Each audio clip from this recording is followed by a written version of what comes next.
Hey guys, welcome back to my YouTube channel. तो आज हम अपोथ सीरीज को फिर से कंटिन्यू करने जा रहे हैं। तो जैसे कि हमने प्रीवियस एपिसोड में देखा था, एक एवल इवेंटेड बोलता नहीं, उनकी कोई इंटेंशन नहीं थे पहले स्ट्राइक करने की, और ऊपर से बात है कि किसी ने भी हमें नहीं बताया कि वॉर स्टार्ट हो गई है। तो एपिसोड नंबर 386 की स्टार्टिंग होती है एंड द्वारा यूनिवर्स ऑफ ग्रेट एक्सपेंस का सीन दिखाया जाता है। एक डीमन हंसता है, वो बोलता है लू ज़ेंग ने 3 सूडो सेंट्स के हेवन इवेंटेड को मार दिया है। रोडिंग ऑर्डर यूज करके बोल रहा होता है, और ऊपर से उसने सिर्फ कुछ ही सेकंड्स में हम तीनों को मार दिया। इसकी पावर इनक्रेडिबल है। आज लू ज़ेंग ने एक और खतरनाक सी चीज को अकॉम्प्लिश कर लिया है। एक मार्शल आर्टिस्ट बोलते कैसे हो सकता है, ऐसा नहीं था कि लू ज़ेंग मोही से फाइट कर रहा था, अभी आगे गया और इसने 3 हेवन इवेंटेड्स को मार दिया। दूसरा बोलता है और वो भी सेकंड्स में, कि लू ज़ेंग है कितना पावरफुल। एक मार्शल आर्टिस्ट बोलता है कि लू ज़ेंग हेवन इवेंटेड्स को मार सकता है, हमारे पास अभी भी जीतने की होप है। एक और मार्शल आर्टिस्ट बोलता है कि हेवन इवेंटेड्स भी लू ज़ेंग के अगेंस्ट में कुछ नहीं कर सकते हैं, तो मोही क्या ही कर पाएगा। पैट्रियाज ने अपने हाथ पे लोटस लाया होता है और वो सोच रहा होता है कि जो पोटेंशियल इस यूनिवर्स का वो भी काफी ज्यादा इंक्रीज हो गया है, ये डबल हो गया इसी टाइम में और अभी भी इंक्रीज हो रहा है। अब यूनिवर्स ऑफ ग्रेट एक्सपेंस जो है उसे पता है कि लू ज़ेंग कर लेगा ठीक। लू ज़ेंग ने मोही को सिर से पकड़ा होता है बालों से और बोलता है, लू ज़ेंग बोलते है तुम्हारा मोही नहीं है, तुम्हारा हाईनेस डाउजी, क्या कोई सूडो सेंट्स का हेवन इवेंटेड यहाँ पे आना चाहता है और इसको मेरे हाथों से छुड़ाना चाहता है। वो हेवन इवेंटेड्स वेल आ नहीं रहे होते हैं। लू ज़ेंग सोच रहा होता है कि मैं इनकी प्रेजेंस को फील कर पा रहा हूँ, ये डार्क में छुपे हुए हैं, मैं यही सोच सकता हूँ कि ऐसे ही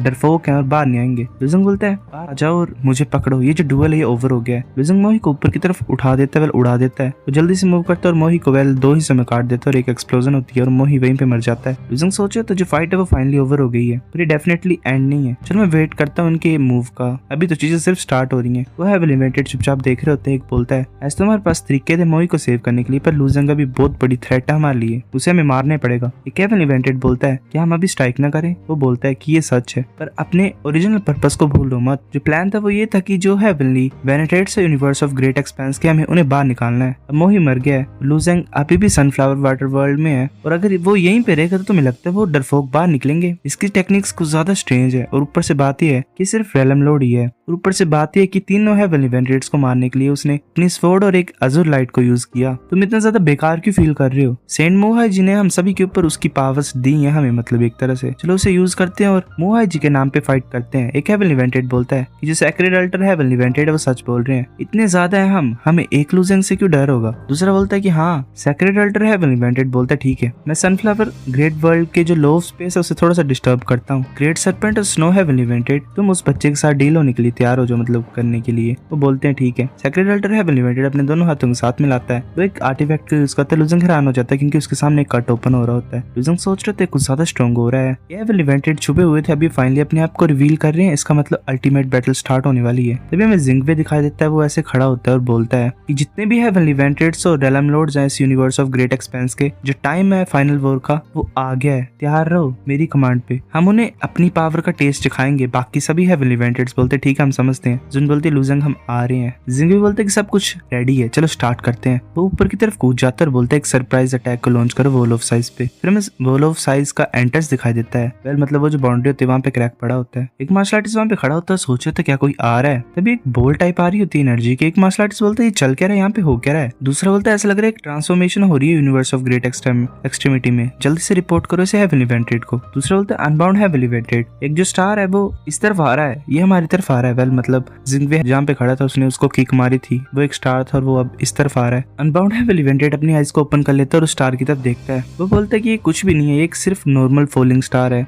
वो एक शील्ड टाइप को क्रिएट करता है, एक बाउंड्री टाइप क्रिएट कर लेता है जहाँ पे क्रैक पड़ा होता है। वेल इसे क्लोज नहीं होने देना है, ताकि मतलब एक तरह से एंट्रेंस है जहाँ से यूनिवर्स ऑफ ग्रेट एक्सट्रीमिटी के रेलम लॉर्ड्स और हेवन इवेंटेड्स आ रहे हैं। वो सोच रहा था कि मैं इस रिफ्ट को बचाने के लिए बैरियर क्रिएट किया, सभी मेरी हेल्प करो। वो स्टार होता है वो नीचे पड़ता है और उस बैरियर से टकराता है। वो सोच रहा था सही नहीं है, ये जो फॉलिंग डार्क स्टार है कुछ ज्यादा अजीब सा है, जो बैरियर है वो बचा नहीं पाएगा। वो जो स्टार होता है वो उस बैरियर को तोड़ देता है। वो सोच रहा था नहीं मैं सिर्फ टेलीपोर्टिंग से ही मतलब बच सकता हूँ। वो फिर हैरान हो जाता है, सोच रहा था यहाँ पे चल क्या रहा है, मैं सबसे ज्यादा स्केल्ड हूँ लॉ ऑफ स्पेस में, और ये मेरा यूनिवर्स ऑफ ग्रेट एक्सट्रीमिटी है, पर मैं स्पेस को क्यों नहीं खोल पा रहा हूँ। पहले उनकी साइड है। वो सोच रहा होता है कि ट्रू गॉड आ गया सेलेस्टियल प्लान का स्ट्राइक करने के लिए। वहाँ पे ज़िंगवे होता है, वो आगे की तरफ देखता है और अपने हाथ को उठाता है। वो स्टार होता है वो नीचे गिर रहा होता है, सभी मार्शल आर्टिस्ट को मार रहा होता है, वैसे चिल्ला रहे होते हैं। अनबाउंड हेवन इवेंटेड बोलता है अगर एक ट्रू गॉड अटैक कर रहा है तो हमारी जो एंट्रेंस है वो उसे कोई नहीं बचा सकता, जो वॉल ऑफ साइज की एंट्रेंस है वो यहाँ पे बंद हो जाएगी। सेंट मोहाई जी प्लीज हमें माफ कर दो कि हम कुछ ना कर पाए। वो जो स्टार होता है वो उससे टकराता है और वो भी वहीं पे खत्म हो जाता है। तो पूरा स्टार उस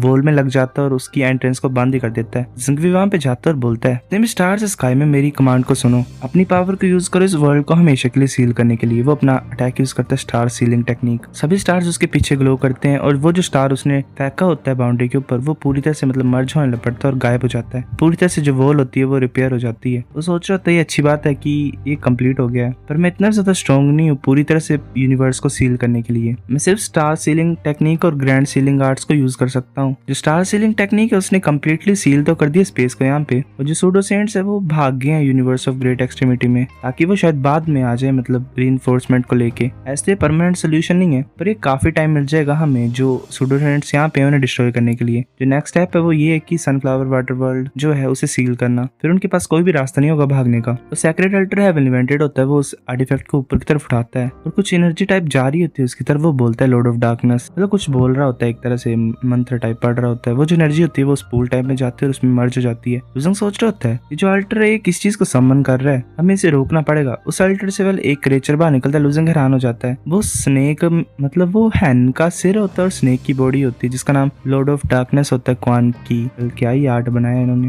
मतलब कुछ और नहीं सोच सकते थे ना, हैन का सिर और स्नेक की बॉडी। वाह व्हाट द फक। लुजंग हैरान हो जाता है, सोच रहा था सही नहीं है। जो लॉ ऑफ स्पेस है यहाँ पे वो कम्प्लीटली डिस्टर्ब हो गया है। मैं ट्रांसमिशन टोकन को भी यूज नहीं कर पा रहा हूँ टेलीपोर्ट करने के लिए। तभी वो जो होता है समनिंग जैसा उससे एक और बीस्ट बाहर आ जाता है। वेल ये भी अजीब सा ही है, टाइगर का सर है, लायन की नेक है, ईगल के पंख हैं, बॉडी पता नहीं शायद डियर की है। लुजंग सोच रहा था इस चीज के पास सेम एबिलिटी है मोही की ग्रेट वर्ल्ड टेक्निक की तरह, और ऊपर से मोही तो मॉडिफाई नहीं कर सकता था लोज की पावर को, पर ये बीस्ट कर सकता है, ये डायरेक्टली डिस्ट्रॉय भी कर सकता है। वो ब्लड थर्स्टी हेगेमोनजी होता है, वेल क्या नाम है, उसे ऑर्डर देते देते सेक्रेट अल्टर हेवन इवेंटेड की लुजंग को खत्म कर दो, हेवन इवेंटेड आ जाए यूनिवर्स ऑफ ग्रेट एक्सपेंस के उससे पहले। लुजंग सोच रहा होता है ये तो मॉन्स्टर हेवन इवेंटेड से ज्यादा बड़ी प्रॉब्लम है। अगर मैं हेवन इवेंटेड से फाइट कर रहा होता तो मैं हेवनली डेस्टिनी को रिमूव कर ही सकता हूँ डिवाइन लाइट की वजह से, पर ये जो एंशिएंट बीस्ट है ये कोज से बोर्न हुआ है, ये इफेक्ट है। मेरे को पूरी तरह से अपनी टेक्निक को मास्टर करना पड़ेगा ताकि मैं इस बीस्ट को डिस्ट्रॉय कर सकूं। पहले इसने एक ही पार्ट को लर्न किया होता है जिसमें वो कोज को डिस्ट्रॉय करता है, रिजल्ट को नहीं। वो लुजंग की तरफ अटैक करने के लिए आ रहा था तभी कोई वहां पे आ जाता है। वो अपना 1000 पाउंड स्टैम्प को यूज करता है वेल स्टॉम्प को, वो जो बीस्ट होता है वो डिस्ट्रॉय हो जाता है, उसके बॉडी पार्ट्स और ब्लड ऐसे नीचे गिर रहा होता है। पैटियाच होता है, वो बोलता है कि जो लेजेंडरी सूडो सेंट्स के 4 प्रीशियस बीस्ट थे वो बस इतने स्ट्रॉन्ग थे, मतलब इनमें तो कोई जान ही नहीं है। लुजंग सोच रहे थे तो ओल्ड पैटियाच है, ये कितने ज्यादा स्ट्रॉन्ग है। और सेक्रेट अल्टर हेवन इवेंटेड सोच रहा होता है कि मैं बिलीव ही नहीं कर सकता ये इतने जल्दी आ जाएंगे, और ऊपर से ये ओल्ड पैटियाच सेलेस्टियल क्लैन का ये खुद ब खुद यहाँ पे आया है। इसका मतलब यूनिवर्स ऑफ ग्रेट एक्सपेंस ने डिसाइड कर लिया कि वो फुल वॉर करेंगे यहाँ पे, इसका मतलब वो कम्प्लीटली प्रिपेयर है। वो बोलता है ये पूरा है, सभी भागो। वो भागने की कोशिश कर रहे थे तभी जिंगवी वहां पे आ जाता है, बोलता है कि ऐसे मतलब स्टार सीलिंग टेक्निक को यूज करता है और वहाँ के स्पेस को सील कर देता है। स्टार्स ग्लो होते हैं और वहाँ पे जो क्रैक होता है उसे वो सील कर देता है। वो सोच रहा होता है कंप्लीट हो गया, जो सील है वो कंप्लीट हो गई, अब एक भी सूडो सेंट यहाँ से भाग नहीं सकता है। एक सूडो सेंट बोलता है नहीं जो स्पेस है वो सील हो गया। दूसरा बोलता है यहाँ पे चल के रखे हम फंस के। तीसरा बोलता है पैनिक नहीं करना है, हमें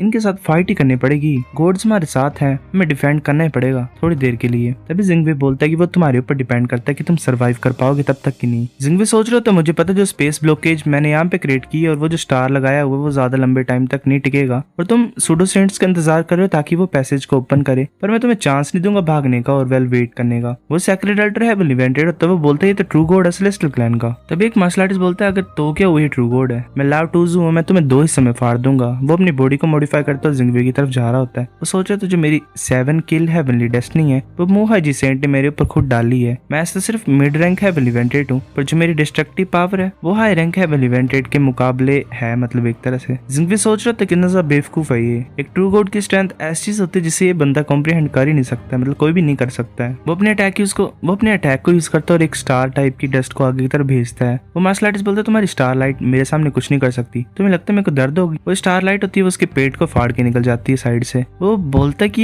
ये कैसे सकता है, ये स्टार लाइट मेरे डांटेन को इजिली डिस्ट्रॉय कर दिया इसने, मैंने अपनी पूरी लाइफ अपनी बॉडी को रिफाइन की, कैसे कर सकता है। जिंगवे की जो स्टार लाइट होती है वो उसकी पूरी बॉडी को डिस्ट्रॉय कर देती है, मतलब कुछ बचता ही नहीं है। वो स्माइल कर रहा होता है। एक मार्शल आर्टिस्ट बोलता है कि बस थोड़ी सी स्टार लाइट के फ्लैश ने 7 किल हेवन निट्रेट को मार दिया, ये तो कुछ ज्यादा डरावना है। दूसरा बोलता है ये ऐसे तो ट्रू गॉड होगा, पर तुम्हें लगता है ये सभी को हमें हैंडल कर सकता है। वो 100 की फ्रोस्ट फ्रीज को यूज करता है। दूसरा बोलता है हाँ सभी फाइट करो इसके साथ। जिंगवे एक पोर्टल को ओपन करता है और वहां से चल जाता है। वो बोलता है कि जो मेरी जॉब है वो यहाँ पे तुम्हें बंद करने की है, तुम्हारे ओपोनेंट जल्दी यहाँ पे आ जाएंगे। वहां से गायब हो जाता है। एक मार्शल आर्टिस्ट बोलता है ये तो यहाँ से भाग गया है। तब वो बोलते हैं ऊपर देखो, ये तो एक जायंट वॉरशिप है, ये यहाँ पे आ गई है। फिर वो जो वॉरशिप होती है वो एक टेलीपोर्टेशन चैनल से बाहर आती है। वहाँ पे कोई खड़ा होता है, वो बोल रहे होते हैं ध्यान से, ऐसा लग रहा है कि कोई ऊपर खड़ा हुआ वो एक स्वॉर्ड फॉर्मेशन को यूज करने लगा है। वो ज़्यूकिन होती है, ज़्यूकिन के अराउंड में 4 स्वॉर्ड्स उड़ रही होती हैं। वो अपना गॉड स्लिंग स्वॉर्ड अरे को यूज करती है। वो अपनी स्वॉर्ड्स को नीचे की तरफ फेंक रही होती है और उन सभी को मार रही होती है। वो सब बोल रहे होते ध्यान से, वो ऐसे चिल्ला रहे होते दर्द के मारे। ज़्यूकिन भी वाओ हेवनली इवेंटेड को मार सकती है। एक मार्शल आर्टिस्ट बोलता है सैक्रेड अल्टर हेवनली इवेंटेड, ये किस तरह की स्वॉर्ड फॉर्मेशन है, हम तो खत्म हो रहे हैं। सैक्रेड अल्टर हेवनली इवेंटेड बोलते तुम्हें पैनिक करने की कोई जरूरत नहीं है, मैं अपनी हेवनली डेस्टिनी को एक्टिवेट करता हूँ ताकि हम सिचुएशन को स्टेबलाइज कर सकूं। तब मायरेट बुद्ध सेंचुरी के जो मार्शल आर्टिस्ट होते हैं वो वहाँ पे आ जाते हैं। वो ऐसे नाम ले रहा होता है सभी मार्शल आर्टिस्ट का। वो बोलते हैं ठीक है। वो बोलता है कि बुद्धा को प्रेज करो, 10,000 minds return to one, no obsession, no thoughts, no laws. वो चारों अपनी और पांचों अपनी पावर को यूज करते हैं। उनकी पावर साथ में इकट्ठा हो रही होती है और एक बहुत बड़ा टावर अपीयर हो जाता है उनके पीछे। वो मार्शल आर्टिस्ट बोलते हैं कि ग्रैंड बुद्धा पगोडा